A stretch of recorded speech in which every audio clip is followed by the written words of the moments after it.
So my name is Gareth. I'm a sound designer and I work all over the world, but particularly in the UK.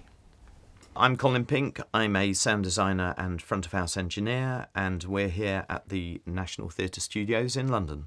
Just after I left school, in my first summer holidays out in the big wide world, I was with the National Youth Theatre that happened to be run. The technical side was run by Yolo Jones and Dave Bryant, who ran Midnight Design, and Yolo was the main sound engineer at the Marquee Club.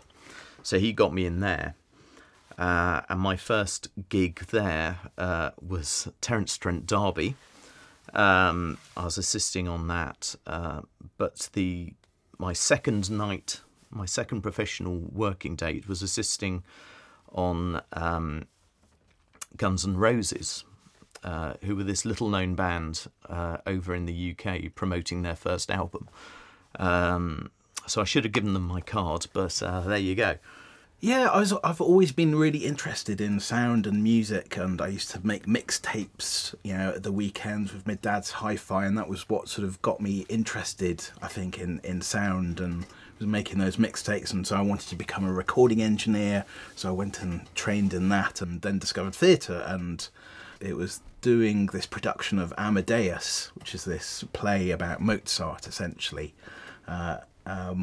That I sort of discovered the live connection that a play can have, or a theatre show can have, between an audience and music and language, and that was that connection between those things is what got me hooked on theatre and sound particularly.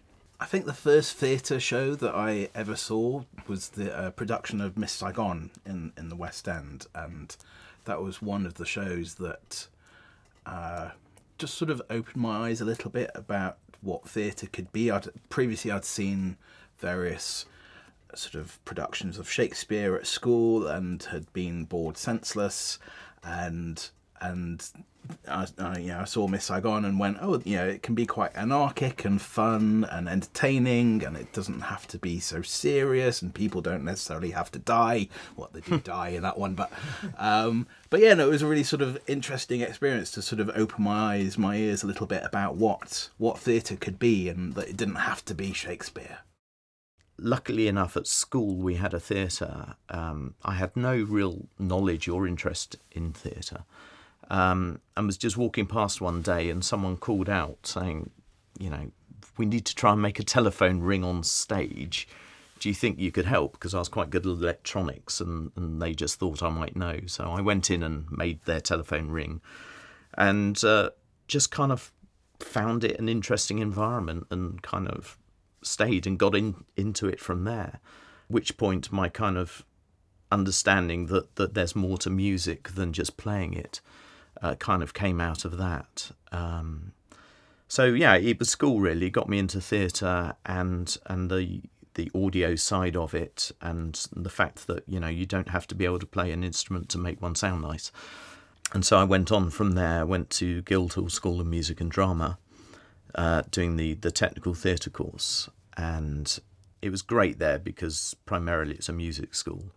So if you were doing a musical in the theatre there, you had 50 in the orchestra because it suited them to have that amount. So we were doing some great old-fashioned musicals with orchestras of 50 or 60, which is kind of unheard of on the West End or Broadway nowadays. So it was a great kind of introduction. I've been working professionally since about 1996, which is when I graduated from doing a design course at Central School of Speech and Drama. And the first professional job I did after that really was designing a place called the Southwark Playhouse, which was like a 50-seat theatre, and it was making the sound effects for that show, and the whole show ran off a hi-fi and off 2 cassette decks, so everything had to be put onto individual cassette tapes and queued up for the stage manager to operate. And that was kind of my first professional gig. I think I got paid like £50 for it maybe. At which point Václav Havel, our playwright, became president of Czechoslovakia, and he invited us over to do his plays. So yes, it was amazing. So our first little job, we went from an 80-seater theatre to the National Theatre in Prague, performing there 2 weeks after the Velvet Revolution. So as a first experience, that was amazing.